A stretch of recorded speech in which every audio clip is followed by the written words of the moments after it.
नमस्कार साथियों, स्वागत है आप सभी का अंकित इंस्पायर मीडिया पर। मैं हूं अंकित अवस्थी और चर्चा भारत के एक बड़े जियोपॉलिटिकल मूव की। जियोपॉलिटिकल मूव की दो तस्वीरें हैं। एक में विदेश मंत्री जयशंकर साहब पुतिन से हाथ मिलाते हुए हैं और दूसरे में वांग वी से मुलाकात करते हुए एस डोवाल साहब हैं। ये दोनों तस्वीरें फिलहाल के आजकल के दिनों की हैं और इन तस्वीरों के तमाम तरह के मायने निकाले जा रहे हैं। मायनों में सबसे पहला जो मायना चल रहा है वो ये कि क्या भारत ब्रिक्स समिट में इन लोगों को बुलाने में कामयाब होगा। ऐसा क्यों कहा जा रहा है? क्योंकि इन दोनों की जो नजदीकी थी वो कहीं ना कहीं भारत के लिए अमेरिका से दुश्मनी का कारण बन रही थी। भारत के खिलाफ अमेरिका में बकायदा एक बिल भी पास हो रहा है जिसमें रूस से ट्रेड करने के ऊपर 100% टैरिफ लगाने की बातें कही जा रही हैं। भारत इस साल अब तक का सबसे ज्यादा ट्रेड रूस के साथ करने जा रहा है। उसके बावजूद भी भारत ने इन दोनों को साधने के लिए अपने दो बड़े राजनेताओं को भेजा है। ऐसा क्यों हो रहा? दो बड़े, एक राजनेता हैं और एक हमारे डिप्लोमेटिक ऑफिसर हैं, इनको भेजा है। ऐसा क्यों हो रहा है? क्योंकि आज से 2 हफ्ते पहले मैंने आपके सामने एक सेशन किया था जिसमें जानकारी दी थी कि ब्रिक्स समिट में पुतिन और शी जिनपिंग के आने पर डाउट हो रहा था। अब ये ब्रिक्स समिट क्या है, इस पर मैंने आपको पहले भी बताया था। Bharat, Brazil, Russia, India, China, South Africa, इन 5 संस्थापक देशों द्वारा बनाया हुआ एक दुनिया के देशों का समूह है जो कि विकासशील राष्ट्र हैं, विकसित होने की राह पर हैं, बड़ी जनसंख्या को रिप्रेजेंट करते हैं और आने वाले समय में एक बड़ा गुट कंसीडर किए जाएंगे in comparison to NATO, in comparison to EU. एक ऐसा ग्रुप बनता चला जा रहा है जो अपने हितों की बातचीत करता है। इसमें से जो बहुत ज्यादा नजदीक आ चुके हैं वो रशिया और चाइना है, लेकिन इंडिया कहीं ना कहीं आज भी बीच में ही लटका हुआ है क्योंकि ब्रिक्स कंट्रीज की अपनी एक चाहत है कि वो अपनी एक करेंसी निकाल दें ताकि डॉलर को डी डॉलराइज किया जा सके। अर्थात अमेरिका का जो डॉलर है उसमें दुनिया व्यापार करे, ये मजबूरी हटा दी जाए। ब्रिक्स कंट्री जो कि 5 कंट्री संस्थापक हैं, साथ में 6 और कंट्री अब शामिल होकर लगभग 11 कंट्रीज एक्टिवली पार्टिसिपेट कर रही हैं। क्यों नहीं आपस में ट्रेड करने के लिए एक ऐसी करेंसी बना लें जो एक दूसरे की जरूरतों की पूर्ति करती रहे। लेकिन ब्रिक्स की इस मंशा पर अमेरिका की गहरी नजर है और भारत जो कि अमेरिका से व्यापार करके बिलियंस ऑफ डॉलर कमाता है, उसकी मुसीबत यह है कि वो कौन से तरफ जाए। रशिया और चाइना के साथ जाए जहां से उसे डॉलर खर्चने पड़ते हैं क्योंकि रूस और चाइना से हम जो सामान मंगाते हैं उसमें हमारी जेब से डॉलर्स जाते हैं। वहीं दूसरी तरफ अगर हम बात करें तो डॉलर्स की कमाई का मात्र जो साधन सबसे बड़ा है उनमें से अमेरिका के साथ होने वाला व्यापार है। यही कारण है कि ट्रंप आए दिन भारत को धमकाते रहते हैं कि हमारे साथ अगर आपने सही से व्यापार नहीं रखा तो हम टैरिफ लगा देंगे। ऐसी रस्साकशी के बीच आज की स्थिति में भारत के विदेश मंत्री रूस में और डोभाल साहब चाइना में, ये तस्वीरें बहुत सारे मायने बताती हैं। क्या भारत जियोपॉलिटिकली अब इस तरफ मूव कर रहा है कि हम रूस और चाइना को साधते हुए अमेरिका से पंगा लेंगे, या फिर रूस के साथ आगे बढ़ेंगे और अमेरिका के टैरिफ भी झेल लेंगे? क्या हैं इन सब के मायने? क्या BRICS summit successful Bharat host करा पाएगा? आइए आज के सेशन में इन सारी बातों को करते हैं। लेकिन उससे पहले जैसा मैंने आप सभी से कहा था कि यदि आप चाहते हैं कि हमारी यात्रा से जुड़ें, आप जो हम यात्रा 30 दिन 30 सवालों के साथ लेकर कर रहे हैं, अगर आप उससे जुड़े रहना चाहते हैं तो हमारे चैनल अंकित इंस्पायर इंडिया, अंकित अवस्थी व्लॉग्स, इन्हें सब्सक्राइब कर लीजिए। व्लॉग पर आज हमने हमारी बिहार यात्रा के बारे में डाला है, आप जाकर उसे अवश्य देखें, हमारी यात्रा के अनुभव समझें, किस तरह से हमको लोकल लोगों की तरफ से इतना स्नेह मिला, वहाँ की लोकल कल्चर क्या है, फोक म्यूजिक क्या है, मिथिला की असल मायने में जो होस्ट करने की प्रवृत्ति है वो कितनी खूबसूरत है, ये जानने के लिए हमने आपके साथ में एक वीडियो यहां साझा किया है। आप समय निकालकर उसे अवश्य देखें। चलिए आगे बढ़ते हुए साथियों लेकर चलते हैं हमारे उस पॉइंट पर जहां हमने आपको 2 हफ्ते पहले छोड़ा था। हमने छोड़ा था कि क्या ब्रिक्स समिट में भारत के अंदर पुतिन और जिनपिंग नहीं आएंगे। यह सवाल क्यों था? क्योंकि असल मायने में चाइना और भारत का इन दिनों व्यवहार कुछ ठीक चल नहीं रहा है। चल नहीं रहा है से क्या मतलब है? असल में इन दिनों चाइना अरुणाचल प्रदेश को लेकर काफी मुखर हो चुका है। हाल ही में भारत ने जैसे ही अरुणाचल प्रदेश के कुछ शहरों के नाम बदले, 27 जगहों के नाम भारत के द्वारा जब बदले, तो चाइना ने उसके ऊपर तीव्र प्रतिक्रिया दी। चाइना की मीडिया ने भारत के इस मूव को पूरी तरह से गलत करार दिया कि आप अरुणाचल प्रदेश में इतना ज्यादा हक क्यों जता रहे हैं। कहानी क्या है? अरुणाचल प्रदेश लगभग 3,500 किलोमीटर की सीमा भारत और चीन साझा करते हैं। उनमें से पूर्व की तरफ जो अरुणाचल प्रदेश है इसे चीन तिब्बत का हिस्सा मानता है। और चूंकि चीन ने तिब्बत पर कब्जा किया हुआ है तो वो ये मानता है कि अरुणाचल प्रदेश भी उसी का होना चाहिए, जबकि भारत अरुणाचल प्रदेश को पूर्वोदय यानी कि सबसे पूर्व का सबसे पहला राज्य मानता है और उसी तरह से भारत का अभिन्न अंग अरुणाचल प्रदेश है। इसी के चलते चाइना भारत के साथ लगातार इन्हीं बातों को लेकर बातचीत में है। वर्ष 2003 में भारत और चीन ने डिसाइड किया कि जो भी हमारे बॉर्डर क्लैशेस हैं, फिर चाहे लाइन ऑफ कंट्रोल को लेकर के हो यानी कि एलएसी को लेकर के जो चाइना के साथ है, या फिर अरुणाचल प्रदेश के साथ मैकमोहन लाइन को लेकर के हो, बोले हम इन चीजों पर बैठ करके बातचीत करेंगे। 2003 में तय हुआ, विशेष प्रतिनिधि बनाए गए कि हर साल मिलेंगे, बॉर्डर इश्यूज रिजॉल्व करेंगे। ये लोग मिलते रहे, लेकिन 2020 में जब गलवान वैली इंसिडेंट हुआ तो उस समय ये मीटिंग स्थगित हो गई। गलवान वैली मीटिंग के मतलब इंसिडेंट के बाद 2024 में जाकर के फिर ये मीटिंग दोबारा रिवाइज होती है। अब जाकर के इसकी 25वीं मीटिंग है जो आप अभी होते हुए सुन रहे हैं। वर्ष 2025 में भी मीटिंग हुई, 2024 में भी हुई और 2026 में भी ये मीटिंग आयोजित हुई है। तो असल मायने में भारत की तरफ से डोवाल साहब वांग वी से मुलाकात जो करने गए हैं वो सीमा वाला जो मामला है जिसके ऊपर एनुअल मीटिंग होनी चाहिए, उस मीटिंग के लिए ही आप यहां पर गए हैं। लेकिन जब आप गए हैं तो यहां से भारत की तरफ से इनविटेशन भी शी जिनपिंग के लिए गया है कि भारत इस साल ब्रिक्स समिट को होस्ट कर रहा है, तो आप यहां पर पधारिए। भारत की तरफ से या दोनों देश जो हैं इसके लिए बाकायदा WMCC नाम से कमेटी बनाए हुए हैं जो इन दोनों विषयों के ऊपर लंबे समय से चर्चा करते आए हैं। और ये जो मुलाकात है ये 25वें दौरे की मुलाकात है। 2023 में इस मुलाकात की शुरुआत हुई थी और भारत ने बाकायदा डोभाल साहब को अपना विशेष प्रतिनिधि नियुक्त किया हुआ है ताकि वो चीन के साथ में इन विषयों के ऊपर प्रॉपर तरीके से बातचीत रख सकें। तो पहली बात तो ये कि डोभाल साहब चाइना गए क्यों? तो आधिकारिक रीजन था, बिल्कुल था। क्या था? Border issues. बॉर्डर इश्यूज में क्या ये अरुणाचल प्रदेश वाला मामला उठा होगा? देखिए 25वीं बार मीटिंग हुई है, 2023 से चली आ रही है, तो ऐसे में 25वीं बार बैठे हैं तो कुछ तो कॉन्क्रीट होता ही होगा।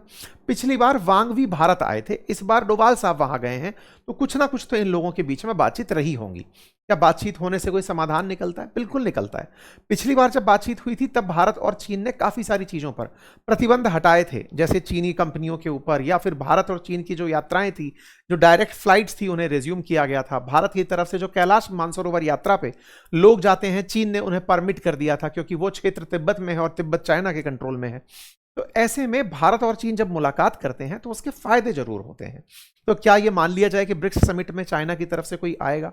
देखिए माना जा रहा है क्योंकि ये सितंबर में ही मीटिंग होने वाली है, सितंबर के निश्चित दूसरे हफ्ता के अंदर ये मीटिंग होगी। माना जा रहा है कि उस समय पर भारत में ये तमाम राजनेता प्रेजेंट रहेंगे और राजनेताओं में चाइना इस बार अपना डेलीगेशन, पिछली बार जब 7 साल पहले जब शी जिनपिंग आए थे तब 200 लोगों का डेलीगेशन लेकर आए थे, इस बार 400 लोगों का डेलीगेशन लेकर संभवतया शी जिनपिंग भारत हो सकते हैं। ये चाइना की मीडिया के अंदर चर्चाएं चल रही हैं, कहा जा रहा है कि दोनों के बीच में बातचीत हो रही है और इन बातचीतों में मायने निकाले जा रहे हैं कि शी जिनपिंग भारत आएंगे। ये रॉयटर्स ने अपनी तरफ से लिखा है और कहा है कि 7 साल बाद शी जिनपिंग भारत आ रहे हैं और वो अपने साथ लगभग 400 अधिकारियों का एक बड़ा प्रतिनिधिमंडल लेकर भारत पहुंच सकते हैं। 12 और 13 सितंबर को ब्रिक्स समिट दिल्ली के अंदर आयोजित हो रही है। भारत इस साल इसका होस्ट है। पिछले साल ब्रिक्स समिट जब ब्राजील में हुआ था तब मोदी जी तो गए थे, लेकिन ना तो शी जिनपिंग गए थे ना पुतिन गए थे। तो भारत के लिए इस मीटिंग में इन लोगों का बुलाया जाना बड़ी बात माना जा रहा है। क्या ये दोनों मुलाकात जब करेंगे तो उसके कुछ मायने निकाले जाएं? निश्चित निकाले जाएं, क्योंकि भारत और देखिए जब भी कोई दो देश अपने राष्ट्राध्यक्षों की मुलाकात करवाते हैं, तमाम प्रकार के प्रतिनिधि आते हैं, तो बहुत सारी चीजें रिजॉल्व होती हैं। भारत और चीन के बीच में सबसे बड़ा मुद्दा जहां एक और सीमा का है, दूसरी तरफ व्यापार का भी है। भारत चीन के साथ व्यापार करके व्यापारिक घाटे में रहता है और जब व्यापार का घाटा होता है तो उस घाटे को कंपनसेट करने के लिए भारत चाहता है कि भारत से ज्यादा एक्सपोर्ट होने लगे चीन की तरफ। कैसे हो ये देखने का विषय है, तो इसके ऊपर चर्चाएं आने वाले टाइम में रहेंगी। इसके बाद बात करते हैं पुतिन की। क्या भारत पुतिन के लिए कुछ कर सकता है? देखिए पुतिन से मित्रता हमारे लिए बहुत ही ऐसा समझिए दुधारी तलवार है। हम एक तरफ अगर जाएं तो कुआं है, दूसरी तरफ जाएं तो खाई है। कैसे? देखिए दुनिया में इस समय जब से स्ट्रेट ऑफ हॉर्मुज पर संकट आया है, तेल कहां से खरीदें भारत के लिए बड़ी चिंता का विषय रहा है। भारत ने पिछले जुलाई में जब से यह संघर्ष चल रहा है, अपनी कुल आवश्यकता का 50% से ज्यादा तेल रशिया से परचेज किया है। जहां तक युद्ध शुरू होने से पहले ये 30% तक ही था, अब बढ़कर 50% हो गया। मतलब अगर 2 बैरल तेल भारत मंगाता है, इंपोर्ट करता है, अपनी ऊर्जा आवश्यकता का 85% भारत ऑयल इंपोर्ट करता है, और उसमें से अगर हम मान लीजिए 2 बैरल तेल मंगा रहे हैं समझने के लिए, तो 1 बैरल तेल आज भारत में रूस से आया हुआ है। ऐसे समझने में समझना आवश्यक यह है कि एक समय पर भारत की ऊर्जा आवश्यकता का 50% से अधिक हमें गल्फ पूरी किया करता था। आज गल्फ की जगह रशिया इकलौता है जो पूर्ति कर रहा है। आप पूछेंगे इसके मायने क्या हैं? मायने यही हैं कि रशिया जब हमें ऑयल दे रहा है तो हमारे पास तेल की कीमतें हैंडल करने का मौका मिला। स्ट्रेट ऑफ हॉर्मुज में चल रहा जो विवाद है उसको भी हम संघर्षतया समझा पा रहे हैं। अदरवाइज जब युद्ध शुरू हुआ था, आप में से बहुत सारे लोगों ने सिलेंडर की किल्लत होते सुना था, एलएनजी की दिक्कत होते हुए सुना था, तमाम प्रकार से तेल की किल्लतों की सुर्खियां आए दिन हुआ करती थी। आजकल वो सुर्खियां कहीं ना कहीं सेटल हो गई हैं, आजकल वो सुर्खियां बड़ी नहीं हैं। इसका मतलब भारत ने कहीं ना कहीं रशिया से तेल मंगाकर अपनी ऊर्जा आवश्यकताओं की पूर्ति तो कर ली। दिक्कत क्या हुई?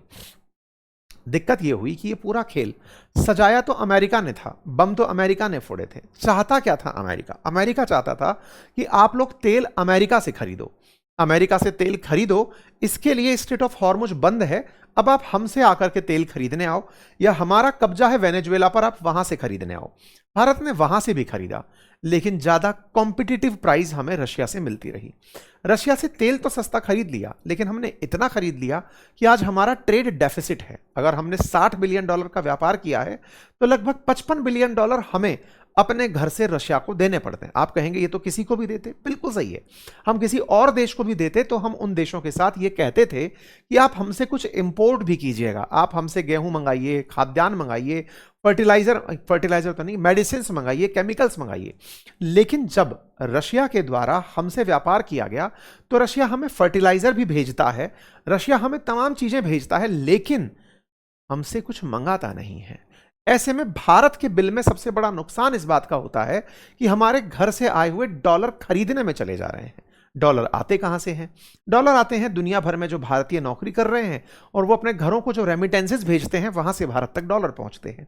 या फिर भारत किसी देश के साथ व्यापार करके अगर लाभ कमा ले तो डॉलर आता है। लाभ कमाने में नंबर 1 पर अमेरिका आता है। भारत अमेरिका से व्यापार करके $40 बिलियन के आसपास कमाता है। लगभग 80-90 बिलियन रेमिटेंस आता है। उसमें से हम दोनों ही जो दोनों तरफ से आया हुआ धन है, इसे उठाकर इन दोनों देशों को दे देते हैं। हमारे डॉलर्स के अंदर डेफिसिट हो जाता है। अब इसके साथ साथ चुनौती यही खत्म नहीं होती। अमेरिका हमारे लिए एक और बात बोलता है, वो कहता है कि देखो, जब डॉलर आप मुझसे कमाते हो, तेल आप किसी और से कमाते हो, जब मैं तेल देने की स्थिति में भी हूं तो आप मुझसे तेल क्यों नहीं ले लेते? अब आप कहेंगे ये तो सही भी है कि भारत तेल उन्हीं से क्यों नहीं ले लेता। भारत के लिए इसके अनेक मायने हैं। अनेक मायनों में सबसे बड़ी बात यह है कि जब गल्फ पर प्रतिबंध लगा था तो भारत ने लगभग 39 कंट्रीज के साथ ऑयल इंपोर्ट करने की योजना बनाई थी। हम कभी भी नहीं चाहते कि किसी एक देश पर हमारी निर्भरता हो। आज अमेरिका के साथ हमारी एक हद तक की निर्भरता है, हम नहीं चाहते कि तेल की निर्भरता भी उसी से हो और आए दिन वो वही हाल कर दे जो उसने हाल ही में कनाडा के साथ किया है। आज कनाडा और अमेरिका के रिश्ते जगजाहिर हैं। आप में से बहुत सारे लोगों ने यह चीज अच्छे से नोटिस की है कि कनाडा और अमेरिका फिर से ट्रेड वॉर में एंट्री कर गए हैं, एक दूसरे के ऊपर 50-50% टैरिफ लगा रहे हैं। अगर यही हालात बने रहे तो वो दिन दूर नहीं जब भारत की निर्भरता होने पर अमेरिका उसे अपनी उंगलियों पर चलाएगा। इसलिए भारत हमेशा सप्लायर्स में भी डाइवर्सिटी रखता है। हम खरीदेंगे जरूर, लेकिन अलग अलग लोगों से कुछ कुछ खरीदते रहेंगे। ये भारत का पक्ष हुआ। लेकिन अब मुसीबत यहीं खत्म नहीं होती। मुसीबत बढ़ जाती है जब भारत के सामने एक और स्थिति बनती है, और वो ये कि अमेरिका कहता है कि अगर आपने रूस से तेल खरीदा तो आपके ऊपर 100% टैरिफ लगाएंगे। 100% टैरिफ का अमेरिका ने बिल भी पास कर लिया है, राष्ट्रपति के साइन होने बाकी हैं। ऐसे में हम पुतिन को साधें तेल खरीदने के लिए या अमेरिका के साथ रहें, यह हमारे लिए मुसीबत है। लेकिन आज की स्थिति यह है कि भारत ने पुतिन को बुलाने के लिए जयशंकर साहब को भेज दिया है। एस जयशंकर साहब पुतिन से मिले हैं, जो कि ये थॉट रखते हैं कि ब्रिक्स करेंसी होनी चाहिए। भारत हालांकि मना कर चुका है कि हमारा ब्रिक्स करेंसी में कोई इंटरेस्ट नहीं है, लेकिन पुतिन कहते हैं कि अगर आप लोग इस तरह से करते रहे तो कभी भी अमेरिका आपको आगे बढ़ने नहीं देगा। लेकिन कुछ भी हो, भारत ने विदेश मंत्री एस जयशंकर साहब को 23-24 अगस्त के दिन इनसे पुतिन से मिलने के लिए भेजा। आप यहां पर मुलाकात की तस्वीरें देख सकते हैं। यहां पर इनके प्रतिनिधि मंडल से, सरगेई लेवरोव से तमाम वो तस्वीरें हैं जहां आप पहुंच करके सबसे मुलाकात करते हैं, भारत का पक्ष रखते हैं और कहते हैं कि भारत रूस से और भी कुछ मंगाता रहेगा। Bharat small capacity nuclear power units भी रूस के साथ विकसित करेगा। एस जयशंकर साहब यहां पर बोलते हैं, कहते हैं कि भारत और रूस की मित्रता जबरदस्त है सर। यह भी कहा जाता है कि साहब हम आने वाले समय में चाहते हैं कि पुतिन की और प्रधानमंत्री मोदी की जो आने वाले समय में 3 बड़ी मुलाकातें हैं। असल में क्या है कि अभी अगस्त के एंड में प्रधानमंत्री हो सकता है किर्गिस्तान जाएं, क्योंकि वहां पर एससीओ की समिट है। उस एससीओ की समिट में पीएम मोदी और पुतिन की मुलाकात होगी और शी जिनपिंग की भी मुलाकात होगी। नंबर दूसरा, सितंबर में पुतिन की भारत यात्रा होगी, तो भी प्रधानमंत्री मोदी के साथ मीटिंग होगी। तीसरा, साल के अंत में पुतिन और भारत के प्रधानमंत्री की मुलाकात एनुअल समिट में भी होगी। एनुअल समिट क्योंकि भारत और रूस जो है वो हर साल मीटिंग करते हैं, एक साल रूस में होती है और एक साल भारत में होती है। ऐसे में भारत की जो मीटिंग है वो बहुत मायने रखती हैं। ऐसे में जयशंकर साहब का व्यक्तिशः जाकर के इस तरह से इनवाइट करना और ये बोलना कि आपके साथ तो हमारी बातचीत जो है वो बहुत अच्छे स्तर की है, ये दर्शाता है कि भारत जो भी है आने वाले समय में रूस को तो छोड़ने वाला नहीं है। पुतिन ने भी इस बात को एडमिट किया और कहा कि हाँ, सही कह रहे हो, हमारा इन दिनों व्यापार बढ़ा है। पिछले साल थोड़ा सा घटा था, लेकिन इस साल फिर से व्यापार हमारा पेस पर है। तो रूस के लिए भारत एक बहुत अच्छा ग्राहक मिल गया है, जो रूस और यूक्रेन के युद्ध में आज भी रूस के साथ खड़ा होकर उसे डॉलर सप्लाई कर रहा है। हालांकि रूस की इकोनॉमी जरूर थोड़ी गिरी है, लेकिन चूंकि चाइना उससे भरपूर खरीदारी करके उसे ताकत दिए हुए है, तो भारत नहीं चाहता कि रूस और चाइना इतने नजदीक आ जाएं कि भारत के खिलाफ रूस खड़ा हो जाए। ये तमाम प्रकार के शह और मात के खेल हैं विदेश नीति के अंदर, और भारत उनको साधते हुए आगे बढ़ रहा है। मायना क्या निकाला जाए? क्या पुतिन आएंगे? देखिए, जिस तरह से भारत ने अपनी तरफ से जयशंकर साहब को भेज दिया है, मानकर चलिए कि पुतिन आएंगे। शी जिनपिंग आएंगे, मानकर चलिए कि शी जिनपिंग भी आएंगे। जब सब लोग यहां आएंगे तो हम इसके क्या फायदे निकालें? देखिए, फायदे यही हैं कि भारत इन सबको प्यार से ये जरूर कहेगा, जैसे जयशंकर साहब ने अभी जाकर रशिया में कह दिया है कि सर वो $50 बिलियन का ट्रेड डेफिसिट है, उसे एड्रेस करिए ना, मतलब उससे हमसे भी कुछ खरीद लीजिए, क्योंकि आपको भी जरूरत पड़ती है कुछ चीजें, वो आप खरीद लीजिए। तो हम आपके साथ व्यापार को या तो रूबल में करने लगे, या फिर आप हमसे कुछ मंगाइए। तो एक तरह से बातचीत से ही रास्ता खुलता है और भारत उसी तरफ आगे बढ़ रहा है। कैसा देखा जाएगा इस मीटिंग को? तो जवाब यह है कि एक बार के लिए जहां असंभव लग रहा था कि शी जिनपिंग और पुतिन भारत आएंगे, भारत ने आखिरी मोमेंट पर अपने 2 बड़े तुर्प के इक्के निकालकर दोनों दिशाओं में भेज दिए हैं, और भेज करके यह संभव कर दिया है कि ये आने वाले समय में आपको भारत में दिखाई दे जाएंगे। आप इसे कैसे देखते हैं जरूर बताएं, लेकिन अमेरिका इसे जरूर टेढ़ी नजर करके देखेगा, वो मैं पहले आपको बता दे रहा हूं। फिलहाल के लिए इतना ही। जानकारी पसंद आई हो साथियों से साझा करें, चैनल पर नए हैं सब्सक्राइब करें, और हमारी राम यात्रा जो चल रही है 30 दिन 30 सवाल, बहुत सारी जगह, नेपाल हम होके आ चुके हैं, श्रीलंका तक हमारी यात्रा चलेगी, तमाम जगहों पर आप सबसे मुलाकातें हो रही हैं। हमारे अनुभव कैसे हैं, हम क्या महसूस कर रहे हैं, आप हमारे चैनल व्लॉग्स पर जाकर के देख सकते हैं, उसका लिंक कमेंट बॉक्स में है। हमने एक बहुत अच्छा इंटरव्यू पॉडकास्ट किया हुआ है, अंकित इंस्पायर इंडिया पर है, अगर फुर्सत मिले तो जरूर देखिएगा। धर्म की समझ आपके दिमाग में विकसित होगी, ऐसा मुझे लगता है। फिलहाल के लिए इतना। जय श्री राम।